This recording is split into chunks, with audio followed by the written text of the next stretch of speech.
Assalamualaikum warahmatullahi wabarakatuh.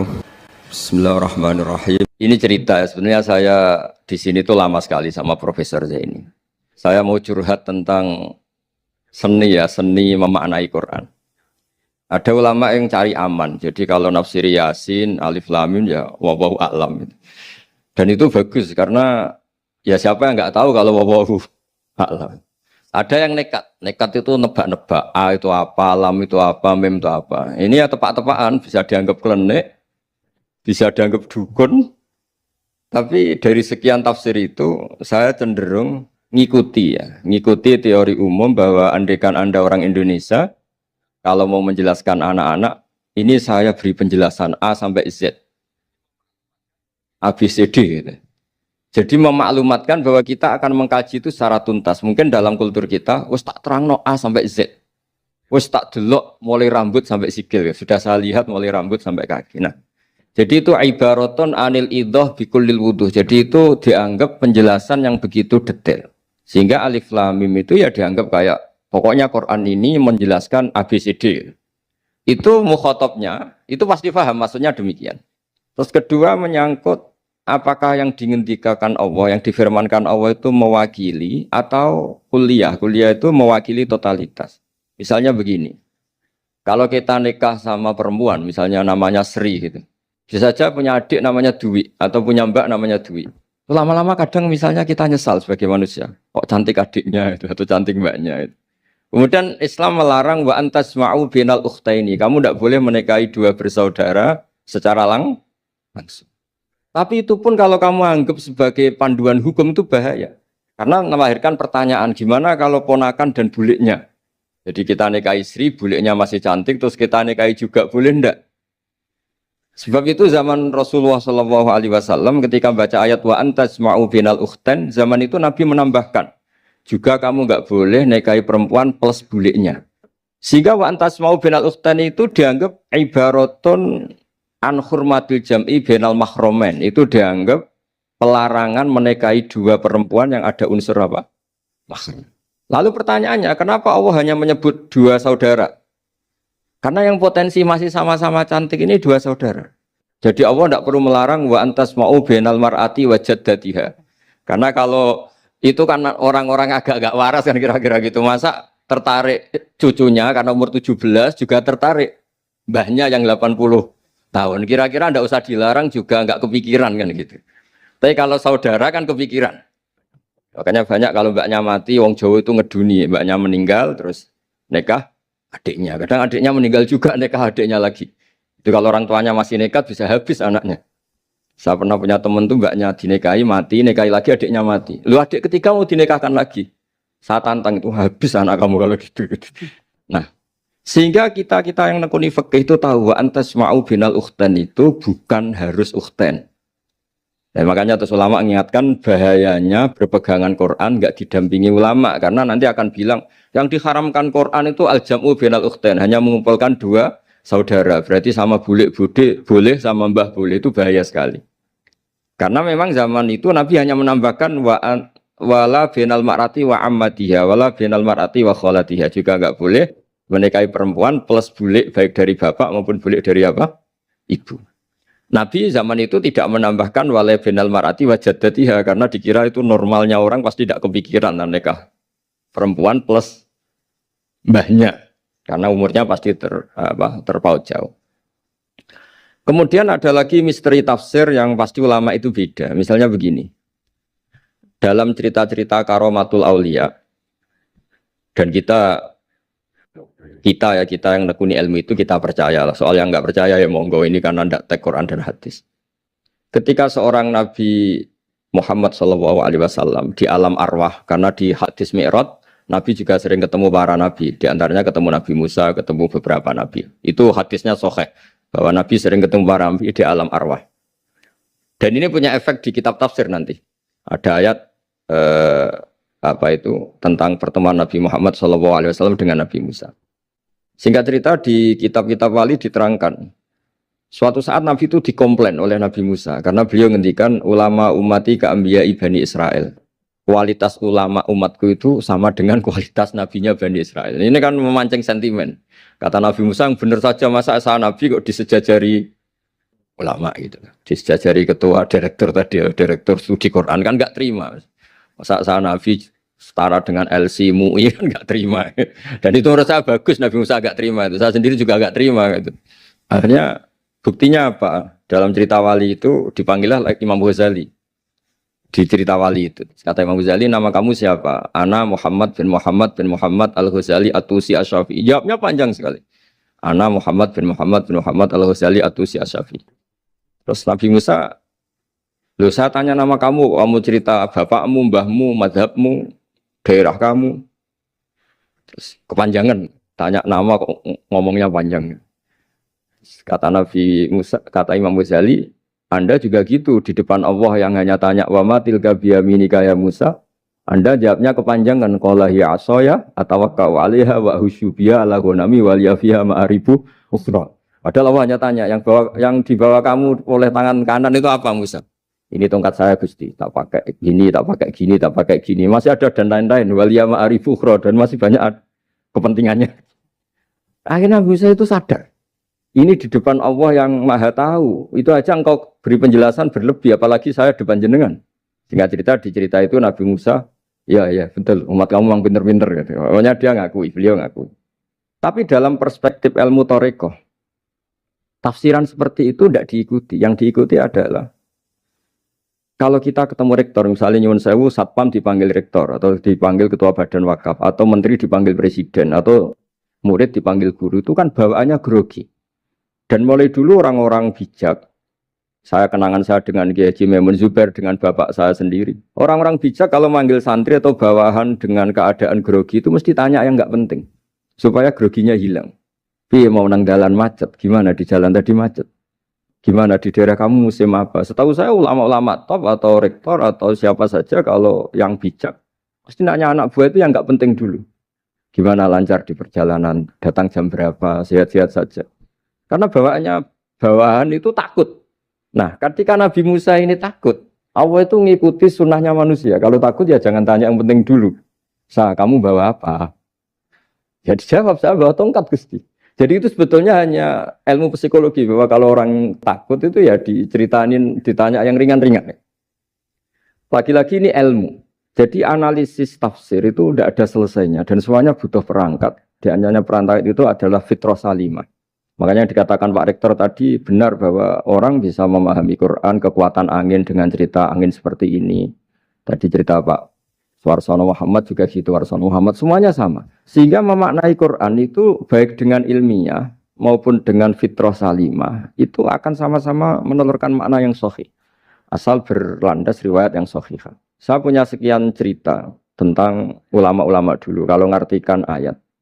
Misalnya Imam Syafi'i, beliau nekuni fikih. Beliau ngendikan orang yang tayamum di tengah perjalanan padang Sahara, yang karena tidak menemukan air, itu boleh tayamum kalau sudah tidak menemukan air. Syaratnya dia nyari-nyari dulu. Nyari-nyari dulu. Jadi ditanya, kenapa harus nyari-nyari dulu padahal ini di padang pasir? Jawabnya Imam Syafi'i itu sederhana. La yuqalu liman lam yatlub lam yajid, wa innama yuqalu lam ya'rif.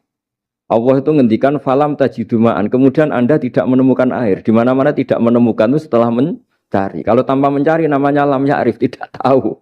Ketika Allah ngendikan falam tajiduma'an, artinya harus ada sabkut tolab, harus mencari-cari dulu, baru menyimpulkan tidak menemukan. Jangan langsung tayamum tanpa mencari-cari. Karena Allah ngendikan falam tajiduma'an, kemudian kalian tidak menemukan air. Di mana-mana tidak menemukan itu ada mencari dulu sabkut tolak. Begitu di semua ayat. Lalu saya mulai 2002 atau 2003, saya sering sama Profesor Zaini, beliau bahkan sering di kontrakan saya di Wonokromo di Pleret sana. Kalau nggak tuntas dibahas dulu di bekas kantor rektorat ya, di atas itu. Saya di UI Press, di bawah, Pak Zaini di atas. Dan tiap hari ketemu. Saya intensif sama beliau itu ada 4 tahun. Makanya terjemah ini yang dulu saya ada ikut, yang direkonstruksi hampir 40%. Karena berdebat terus, terutama fikih. Akhirnya kita misalnya, ini curhat ya supaya sekaligus lapor ke Profesor Quraish Shihab, apa yang kita lakukan. Jadi UI sudah lama sekali menerbitkan tafsir Quran, pernah induk kemenak, juga pernah setengah induk, setengah ikut, juga benar-benar akhirnya mandiri. Semoga perhitungannya bukan pasar, tapi ingin semoga, saya tidak tahu kalau hitungannya pasar itu tidak wilayah saya, tapi semoga enggak lah. Itu kita sering berdebat, itu tentang bolehkah memanfaatkan cerita Israiliyat untuk merekonstruksi ayat yang potongan dari cerita para nabi. Misalnya tahu-tahu kita ada cerita wahal ataka naba'ul khosmi istasawwarul mihrab istakhalu ala Dawuda fafazi'a minhum. Kata fazi'a itu maknanya kaget. Itu kalau kita misalnya kamu apa tahu orang-orang yang melompat pagar kemudian Nabi Dawud ini kaget. Itu cerita itu bisa terbentuk meskipun orang-orang banyaklah pakar-pakar tafsir yang anti Israiliyat. Tapi kita bisa maknai itu tuh kalau misalnya kata kaget. Kenapa kaget? Nabi Dawud itu seorang raja, bahkan orang barat nyebut King David. Beliau punya 7 lapis pengawalan dan khusus kamar pribadinya itu tidak siapapun, tidak ada yang bisa masuk. Tapi tahu-tahu ada orang di situ. Makanya beliau kaget. Fafazi amin. Qalu la takhaf. Para orang-orang ini bilang atau kamu jangan kaget. Sudah tidak usah mikir kagetnya kata orang ini. Khosmani bakho ba'duna ala ba'din. Kita punya masalah sengketa dan Anda harus memutuskan sekarang. Singkat cerita, si orang ini cerita, orang atau malaikat itu cerita. Ini saudara saya punya kambing 99. Saya punya satu aja kok diminta. Menurut Anda gimana? Tolong putuskan yang benar. Abu Dawud langsung marah. Wah, kamu itu dolim betul. Sudah punya 99, minta yang satu. Kamu dolim betul. Ngawur betul kamu. Oke, sudah deal gitu, sudah putus. Orang ini senyum-senyum santai terus hilang. Ternyata itu para malaikat. Terus wadon nadawudu annama fatannahu fastaghfara rabbahu wa kharra raki'a wa anam. Di banyak cerita Israiliyat itu Nabi Dawud itu istrinya 99. Tapi kurang lengkap kayak enggak ada yang seperti itu. Jadi walhasil di cerita itu ada Imra'atu Uria terkenalnya itu yang Nabi Dawud itu kepikiran menikahi itu. Singkat cerita akhirnya Uria ini meninggal, akhirnya dinikahi Nabi Dawud. Akhirnya beliau istighfar karena merasa salah. Saya masih ingat ketika Profesor Zaini ketika tak tanya, kenapa sudah punya 99 masih ingin yang satu? Gak ada yang seperti itu. Jadi namanya bawaan rakus manusia itu tetap aja gak ada yang seperti itu. Nah pertanyaannya, bolehkah puzzle ini ya kita rangkai dengan cerita Israiliyat? Yang Israil ini bisa iya bisa enggak, kata Nabi zaman Sugeng, la tusaddiquhum wa la tukadzibuhum. Kamu ya jangan bilang iya, jangan bohong karena dari cerita-cerita Israiliyat. Tapi jangan juga bilang takdzib, bilang mendustakan, jangan-jangan benar. Nah, kita yang nekuni tafsir itu bingungnya ya. Makanya saya tadi sebenarnya bilang Pak Fajar bingung itu kalimat madhin itu muji. Memang bagusnya orang ilmuwan itu bingung. Kalau ilmuwan PD itu udah ilmuwan namanya, orang nekat itu. Ilmuwan itu harus satu teori diuji dengan teori yang lain, diperbandingkan, terus menyimpulkan saat ini saya memutuskan demikian. Tapi entah suatu saat itu khasnya ilmuwan karena dia harus mikir terus itu. Masih banyak yang seperti itu. Akhirnya ya kita nafsiri ya pokoknya kalau orang sudah punya 3 kok minta yang punya 1 ya rakus lah gitu aja sudah. Apa itu peristiwa perempuan, apa peristiwa harta, peristiwa jabatan. Jadi kalau sudah punya jabatan 1 kok ingin jabatan yang lainnya, anggap saja rakus itu aja. Terus lalu itu simbol. Makanya ini terus pertanyaannya. Ini apakah simbol ibaratun anman itoma, bahwa Allah nggak suka toma, atau memang itu fakta? Nah hal-hal seperti itu yang kita terus menekuni. Kemudian yang ketiga misalnya kita ini sebagai cucu yang kurang baik. Setiap kita pidato cerita dosanya Nabi Adam diusir dari apa? Surga. Dan saya itu orang yang insya Allah disayang Nabi Adam. Saya termasuk cucu yang baik. Di mana-mana saya cerita. Nabi Adam itu keren meskipun diusir dari surga. Karena Nabi Adam itu diusir dari surga itu bukan karena dia kepencut sajaratil khuldi. Itu enggak. Jadi ceritanya gini. Kata Allah, Adam kamu boleh makan apa saja. Kecuali 1 pohon ini. Kamu jangan makan buahnya. Nabi Adam nurut. Nah terus banyak kiai yang cerita. Gara-gara dirayu istrinya. Terus akhirnya cerita, jenenge wong lanang, pekampesane wong wedok. Kata istrinya, Tuhan yang bener aja. Masa semuanya boleh kok? 1 aja gak boleh. Cara lomo gak menisan gitu. Cara Jawa itu, ya kalau sudah semuanya boleh. Yang lebih mewah pun boleh kok. Ini 1 gak boleh ini. Paling itu iseng maksudnya. Sudahlah dicoba aja. Nah karena Nabi Adam itu merasa gak nyaman. Ada yang diredaksikan fa'akala. Fa'akala itu makan. Tapi kalau makan tidak juga karena nggak nekat, karena beliau merasa tidak nyaman. Makanya sebagian diredaksikan dzaqo. Dzaqo itu ngicipi saja karena nggak nyaman. Sehingga lafat akala dimaknani dzaqo, dzaqo juga dimaknani akala dalam konteks ini. Tapi di tafsir Ibnu Katsir diterangkan, kata kuncinya itu bukan di akala atau dzaqo, tapi waqa sama huma inni lakuma laminan nasihin. Jadi Nabi Adam itu ketemu iblis, setan. Terus iblis ini bilang, wallahi demi Allah, larangan itu sudah dicabut dan sekarang Anda boleh makan itu.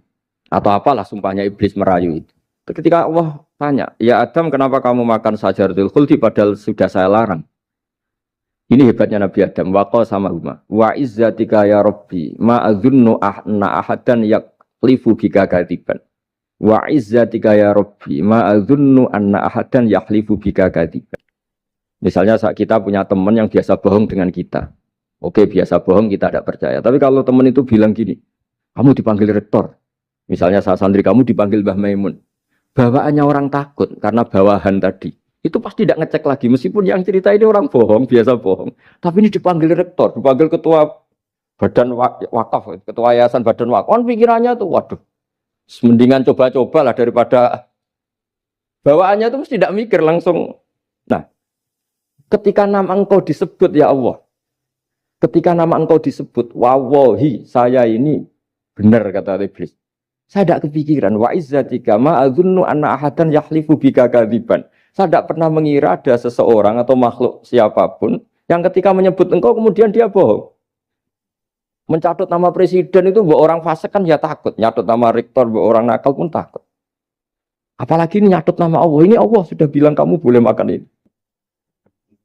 Barokahnya jawaban itu sumastabahu rabbuhu fataba ali wahada. Nabi Adam saat itu juga jadi al-mujtaba, dia orang pilihan. Ya, ini saya termasuk cucu yang baik karena meneruskan cerita sampai sempurna ini. Jadi mohon para kiai, para balik yang cerita Nabi Adam dosa itu mohon tobatlah, kasihan tuh mbah kita, anu ceritakan dosa nih. Dosa kalah beong wedok semacam-macam lah, itu kasihan. Bacanya harus urut. Wa asa adamu rabbahu fahuwa tapi tsumma jtabahu rabbuhu fataba alaihi wahda. Jadi lengkap lah, jangan cerita dosanya tok terus disimpulkan. Mbah kita aja dosa apalagi kita sudah salah ngambil dalil. Dipakai justifikasi gitu. Nah, hal-hal seperti ini tuh kita sering debat sama Pak Zaini ya, debat-debat ilmiah karena kita yang ada ayat potongan-potongan tadi itu tidak bisa merangkai kalau tanpa memanfaatkan dengan tanda kutip itu, dengan tanda kutip itu memanfaatkan kisah-kisah Israiliyah. Karena bawaannya ini panjang. Saya beri contoh lagi. Qala bal sawatat lakum anfusukum. Misalnya Nabi siapa bawaannya Nabi Ayub, Nabi Yusuf, Nabi Yakub. Nabi Yakub itu dirayu oleh anak-anaknya. Sudahlah Yusuf itu kita ajak main. Singkat cerita walhasil karena mereka punya niat buruk, Nabi Yusuf itu dibuang di di sumur. Kemudian mereka datang waja'u abahum isya ayyabkun. Qalu ya abana inna dhahabna nastabiqu wa tarakna Yusufa inda mata'ina fa akalahu dhi'b. Ya kita ini main, Bah. Tapi ketika di hutan, kemudian Yusuf dimakan serigala. Dan mereka pura-pura nangis. Waja'u abahum isya ayyabkun. Dia datang pura-pura nangis. Dan terus abahnya bilang, wah ini rekayasa kamu. Qala bal sawatat lakum anfusukum amro. Pasti ini rekayasa kamu. Nah, kata rekayasa di sini itu kita mikir loh, kok ujuk-ujuk Nabi Yakub bilang rekayasa itu gimana? Tapi barokahnya konstruksi cerita-cerita tadi kita tahu. Yaitu tadi nggak ada kejahatan yang apa? Sempurna. Terus mereka kan latohu saubahu bidamin. Mereka itu melumuri bajunya Nabi Yusuf dengan apa? Darah. Seakan-akan Nabi Yusuf itu dimakan apa? Serigala. Tapi dia lupa menyobek-nyobek baju tadi, makanya Nabi Yakub bilang, sopan nih serigala itu. Ketika mau makan baju anak saya disuruh nyopot dulu gitu. Peradabannya gitu.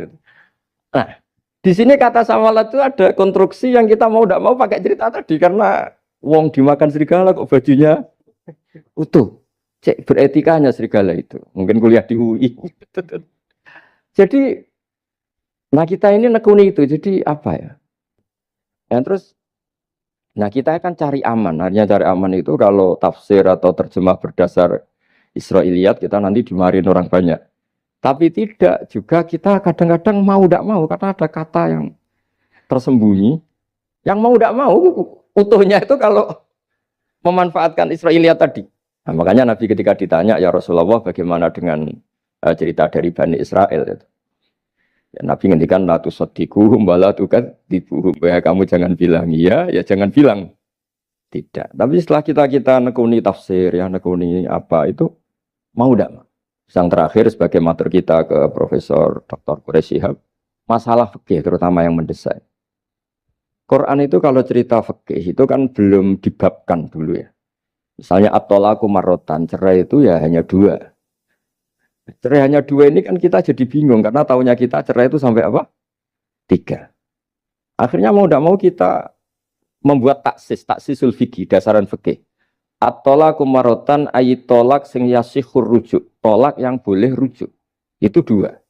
Namanya roj'i. Kalau tolak ini roj'i wa bu'ulatuhunna ahaqqu biratihinna, di masa iddah suami tadi maling berhak rujuk. Artinya orang lain enggak berhak karena ini masih fi hukmi zaujiyah. Dia masih dihukumi seorang apa? Istri. Nah, baru fa in talaquha fala tahillul lahu min ba'du hatta tankiha zaujan ghairah. Ini yang terus kemudian orang fikih menyebut tolak bain, yang kalau itu terjadi si istri ini tidak halal bagi mantan zaujnya kecuali sudah dirasakan orang apa? Lain.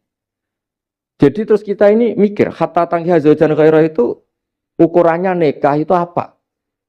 Mayoritas ulama bilang ukurannya nikah bukan sekedar akad, tapi sudah dirasakan orang lain. Sudah ada hubungan intim. Memang harus bahasa vulgar ya, karena ini fikih. Ben kapok cara Jawa, oleh nalak tenanan, jebule ape balik, bojone dirasakno wong liya. Kadang mukhalil ini kebablasan, nggak mau ngelepas. Padahal dia kadang mukhalil order, tapi kalau cantik terus menarik kan dia nggak mau lepas. Nah pertanyaannya itu kan, tapi ada mazhab yang meskipun syad, yaitu yang mengatakan ya hanya akad sudah sah. Tapi itu di coro bahasa sekarang dibully banyak ulama, disalahkan. Wong tujuannya itu bikin jera, kok hanya akad kan tidak jera. Jadi mukhalilnya hanya akad, setelah akad nanti menceraikan itu sudah cukup. Itu disalahkan banyak ulama karena ketika peristiwa itu terjadi pada istrinya Rifa al-Quradi, jadi di hadis itu ya vulgar. Ya Rasulullah, saya ini istrinya Rifa al-Quradi. Kemudian dia mencerai saya, fabat tato lagi, tolaknya sampai habis. Kemudian saya nikah sama Abdurrahman bin Zabir. Di hadis ini bukan bacanya bukan Zubair tapi Zabir. Abdurrahman bin Zabir. Tapi orang Arab itu ya agak-agak vulgar. Wa inna ma ma'ahu mislahud batis saw. Tapi alat kelaminnya tuh kiwir-kiwir. Nabi saya tidak mau. Terus Nabi tertawa-tawa di hadis itu ya, kalau sama tertawa ini sudah sunnah Rasul, karena mas di hadis itu fatabas sama dohikan. Nabi itu tertawa sampai coro Jawa guyu ngakak. Fatabas sama dohikan, bukan fatabas sama mutabut. Tapi di semua teks hadis fatabas sama dohikan. Nabi tertawa-tawa. Kamu ingin ya sama suami kamu yang pertama. Terus Nabi ngendikan la, kata, hatta yadzuqa usailataki wa tadzukina usailata. Enggak, sehingga kamu merasakan dia dan dia merasakan kamu. Sehingga ulama mengatakan hatta tankiha zaujan ghairah adalah sampai hubungan suami istri untuk menjadi mukhalil yang, maksud saya di sini juga matur sama rektor sama ketua badan wakaf ini enggak gampang ngamanati jadi direktur. Makanya Pak Fajar minder itu sudah bener. Mendingan noto sandal dari kanan jadi kiri, kiri jadi kanan gitu. Karena PR-nya itu besar dan nanti diaudit. Apalagi kalau dapat gaji lebih besar lagi. Makanya ini kalau bisa Pak Rektor, Pak Badan Wakaf ini nggak usah digaji supaya hisapnya ringan. Sudah keliru dapat uang kan berat hisapnya.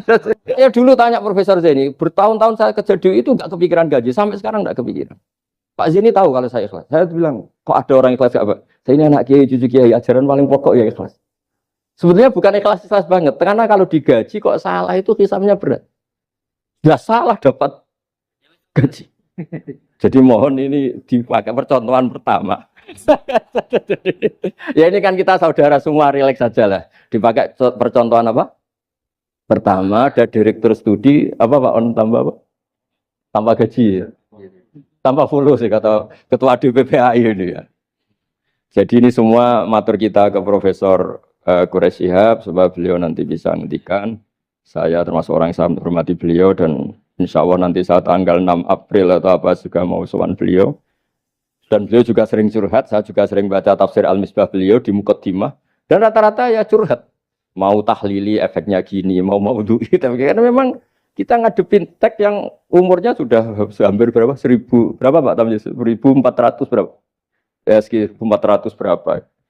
Tapi tadi dari makanya kan kita kalau nerjemah terus saya di antara yang saya usulkan ke Profesor Zaini saat itu saya mau ikut tim asal ada catatan kaki, terus ada beberapa tambahan catatan kaki supaya tadi wa antas mau binal ukhten itu kalau kita misalnya kita kembali ke Quran hadis, Quran saja.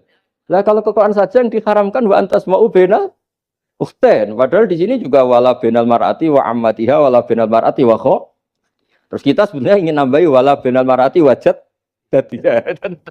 Tapi kan kayaknya enggak kepikiran. Nah, ada orang kok. Tapi kalau mbak atau adik itu kepikiran kan? Karena kalau ketemu temannya kan, saya sering punya teman yang dapat dua-duanya teman saya. Kok kamu nikah yang ini? Ya Gus, ajane ayu Mbak Yunis dirabi wong. Ya kan? Atau yang ayu adiknya juga, wah saya keduluan Gus ajane, aku lah incer adik. Ambek bapaknya dijokno Mbak Yunis. Lah yang potensi masih begitu itu kan saudara kan? Makanya ini yang dilarang Allah wa antas mau benal ukhten, karena yang potensi masih ada rasa ya benal ukhten. Tapi bukan berarti yang lain boleh. Makanya hadal jam'u al muharram wa ibaratun an hurmatil jam'i benal mar'aten sing ada hubungan nasab. Jadi tidak harus antara apa? Saudara, tapi dua perempuan yang ada hubungan apa? Nasab. Yang andai kan salah satu itu lelaki gak boleh kawin, maka dua perempuan ini tidak boleh tahta rajulin wahid. Nah, kemudian ulama bikin kaidah itu ya, dua perempuan yang andikan salah satu ini kok lelaki gak boleh kawin, maka tidak boleh dikumpulkan oleh satu lelaki finikahin wahid. Misalnya sepupu itu kan andikan misalnya kamu nikahi Dwi punya sepupu Sri, dari awal kan sepupu itu boleh nikah. Maka andikan kamu poligami dengan cara seperti itu kan gak masalah. Yang masalah itu apa? Dua perempuan yang andai kan salah satu itu lelaki nggak boleh apa nikah, berarti dua perempuan ini tidak boleh tahta rajulin wahid. Artinya benal ukhten ini dianggap ibaratun angkada. Kalau dalam bahasa Balawi disebut itlaqul ba'di wa iradatil kul, yang disebut sebagian tapi maknanya utuh. Nah hal-hal seperti itu memang berat. Makanya ini direkturnya sudah nyerah itu, tapi lebih gampang nyerah lagi kalau nggak dapat gaji. Karena kalau nyerah tok gajinya diterima tuh kayaknya gimana gitu. Nah ini tidak gojlok tapi etika, ini urusan etika. Tapi kalau UI memberi tidak atas nama gaji, atas nama kasihan, dia monggol. Gini ngoten mawon. Assalamualaikum warahmatullahi wabarakatuh.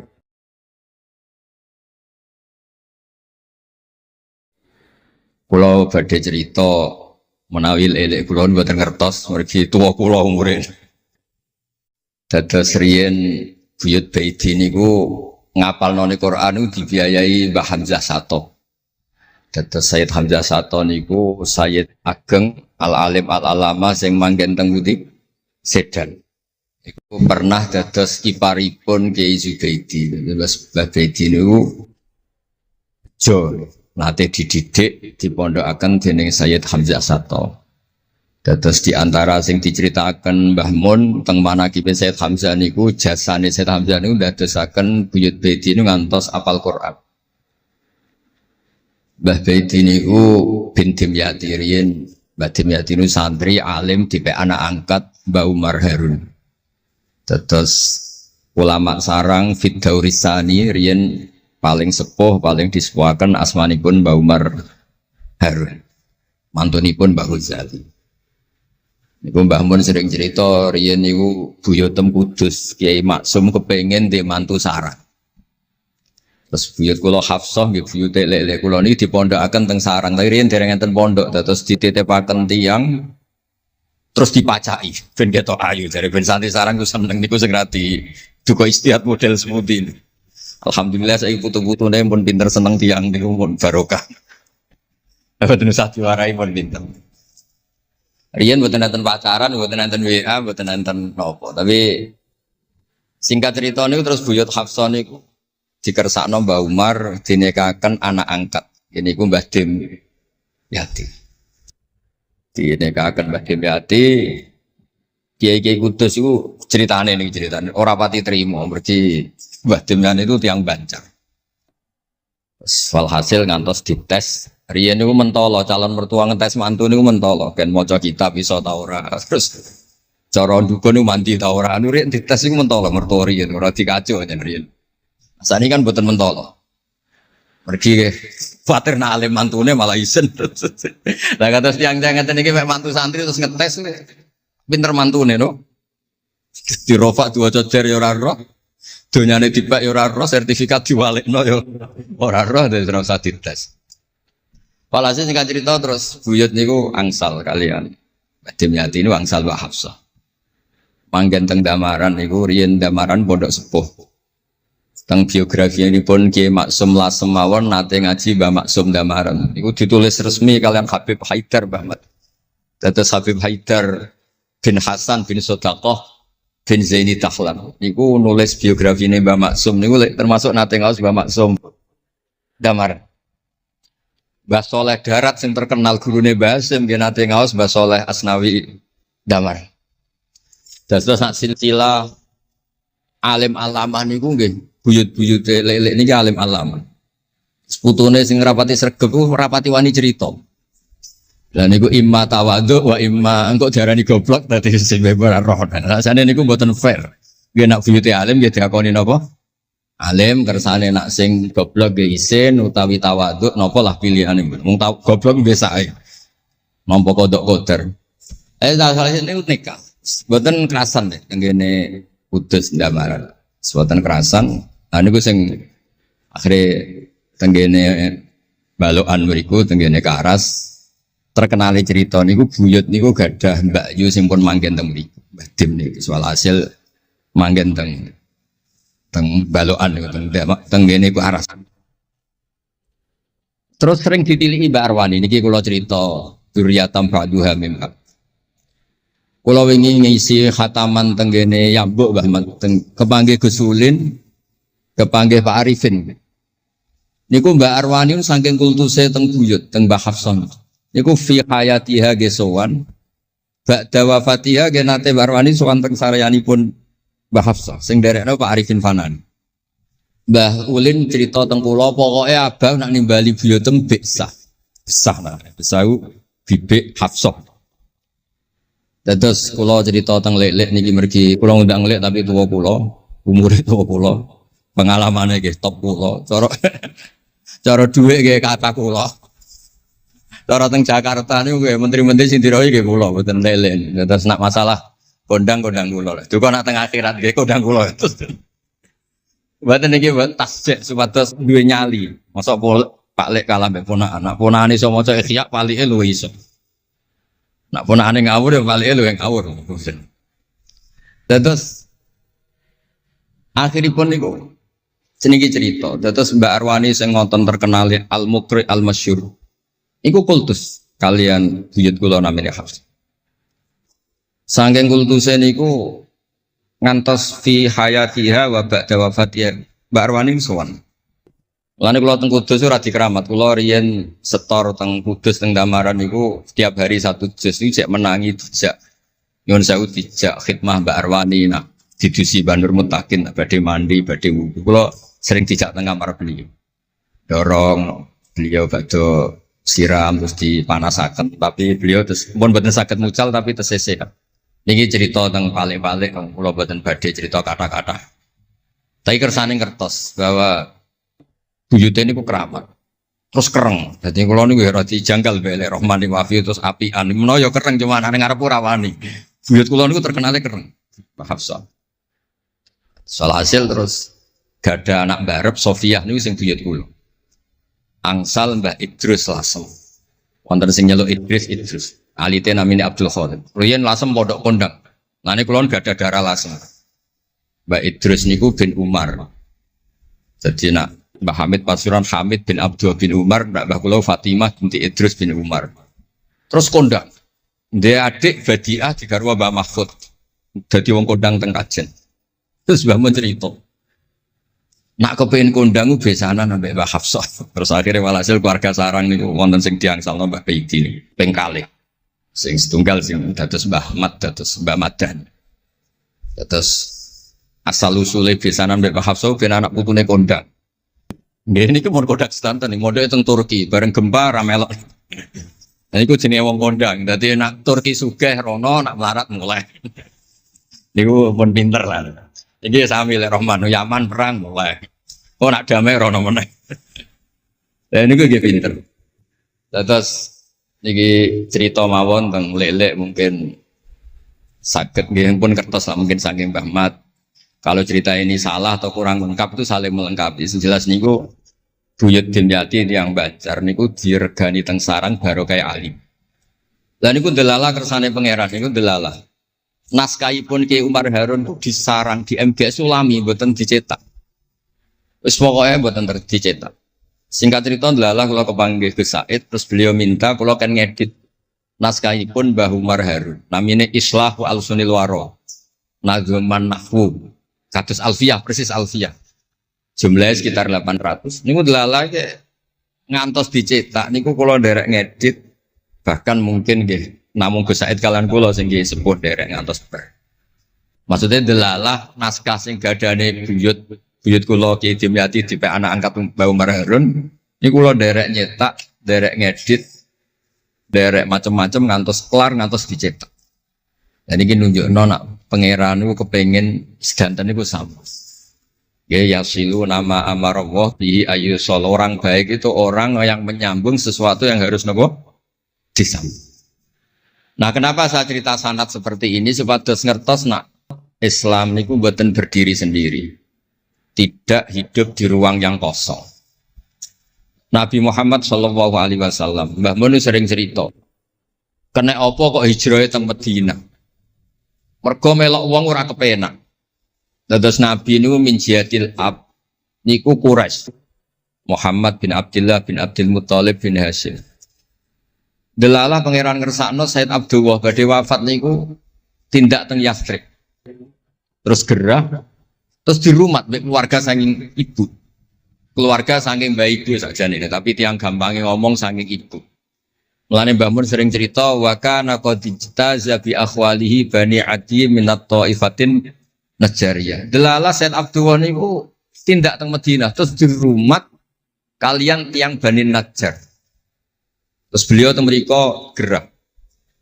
Terus gerah wa makatha fihim syahron saqiman yu'aduna sukmahu wasyaqwa. Gerah di rumah. Singkat cerita nganti wafat. Wafatnya teng perjalanan wangsul.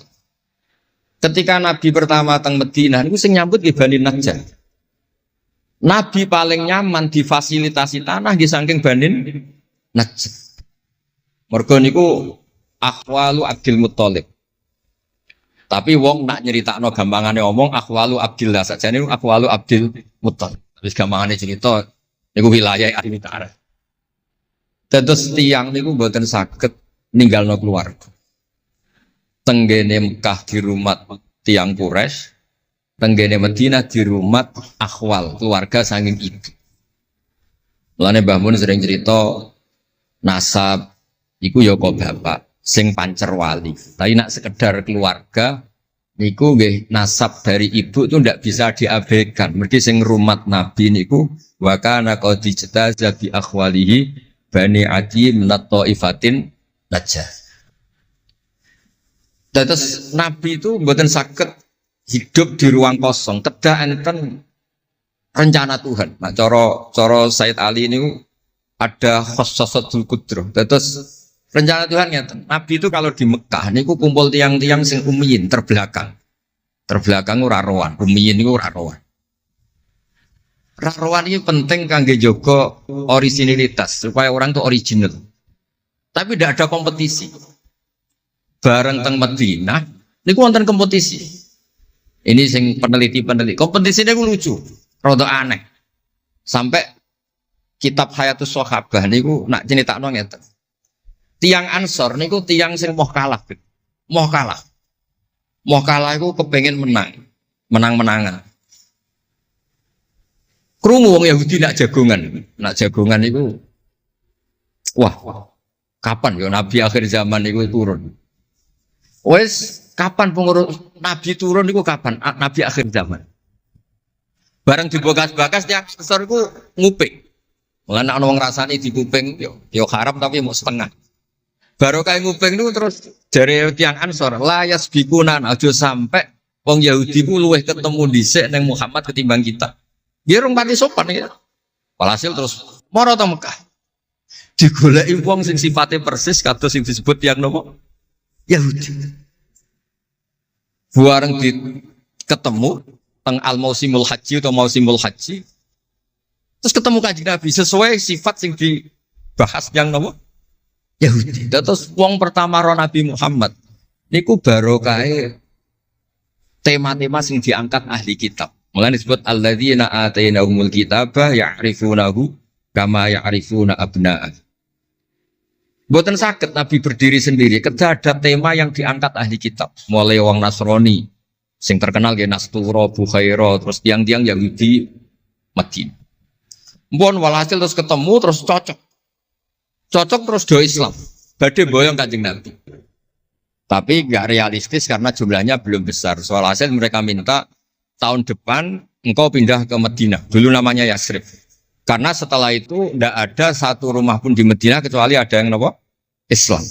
Bon walhasil Madinah Islam. Nabi terus didiskusikan ulang. Ini tema-tema internasional. Barang Nabi ngaku Nabi digugat ulang. Nasabnya itu gimana? Anak turunnya sopo. Walhasil terus tiang-tiang Yahudi neliti. Diterangno pangeran fihi ayatum bayinatum maqamun apa? Ibrahim, bahwa Muhammad bin Abdullah bin Abdul Muttalib bin Hashim niku nasabe nganti Khalilur Rahman Ibrahim alaihis salam, ditandai Ibrahim iku duwe petilasan teng pundi Mekah. Ya niku ada batu yang diinjek Nabi Ibrahim dan itu bukti Nabi Ibrahim pernah di Mekah. Kalau pernah di Mekah berarti ninggal turunan teng Mekah. Tapi teori itu juga bisa dibantah. Bisa saja anaknya dibawa pulang ke Palestina. Maka yang diceritakan Allah itu inni askantu min dzurriyyati. Harus ada kepastian bahwa Ibrahim anaknya ditinggal. Mulai disebut inni askantu min dzurriyyati biwadin ghairi dzar'in inda baitikal muharram. Terus akhirnya clear. Ada bukti artifak makom Ibrahim, ada bukti kalamullah kalau anaknya itu ditinggal. Disebut inni askantu min dzurriyyati biwadin ghairi dzar'in. Terus kunane kuno wong sing diwedeni iku ora iso mangan. Tapi nak Nabi ora iso mangan wedine nak terus ra kelar salat. Makanya redaksinya diwalik. Rabbana liyuqimus shalah faj'al afidatan minan nas tahwi ilaihim warzuqhum minat tamar. Gusti anak putu kula kersane nak ngaji ku anteng, nak salat ku anteng nggih ra di dhuwit. Terus saiki diwalik nggih dhuwit sik. Sakjane mboten nggih. Kula suwun lelek nak ndonga diwalik. Ya Allah supados ngaji kula anteng dan wakil bupati tanpa apa seneng kula. Gua nang seneng tok njaluk donga. Niku mboten angsal, kudono warzuqhum. Warzuqhum iku ya dhuwit ta apa lah pokoke. Tapi ampun tomak mboten sae. Tapi medhit luwih rasane. Pokoke padha rapi. Tomak itu rapi, medhit yo. Wong sering ditakoki dia, Gus, hukume pilihan desa bayar ku piye? Ya suap ku haram. Tapi calon lurah medhit yo haram. Lah terus hukume piye? Ya hukume ngono iku kowe suap ku haram, calon pemimpin medhit yo haram. Lah hukume piye? Yo hukume ngono iku. Dadi tomak ning wakil bupati yo haram, wakil bupati medhit yo haram. Dadi haram ketemu haram. Esuk kok ora hukume ngono. Wis konane kuno iku wong sregep ibadah bayangane Nabi Ibrahim yo ndek dhuwit. Rabbana liyuqimus shalah faj'al afidatan minan nas tahwi ilaihim warzuqhum minat. Lan alamate kitab lek sing seneng kudu akeh. Piye-piye afidatan minan nas tahwi ilaihim. Tahwi ku seneng sing ngawur. Nek seneng kok ijek ngekeki dhuwit 10.000 20.000 ora ngawur. Hawa iku seneng sing ana ngawure. Tahwi ku seneng sing ana ngawure. Nak seneng kok ijek terkontrol rong pati tahwi. Dadi hawa iku seneng sing ana ngawur. Jadi nak kiai kok seneng rapati akeh iku ya rong pati Nabi Ibrahim. Niki cerita dados kersane lek-lek ngertos pilih buyut-buyut itu tiang alim alama. Kulo nu nanti mau biografi resmi pun Kiai Maksum Lasem sing terkenal nih Bali Maksum. Niku biografi resmi nanti ngaji Mbah Maksum Damar. Nggih kondang buyut-buyut niki. Sakniki niku aja cerita kondange buyute yo. Pokoke nak buyut kondang nggih putune. Kondang. Dah kondang wis dadi Jundul Mustofa pasukane Kanjeng Nabi.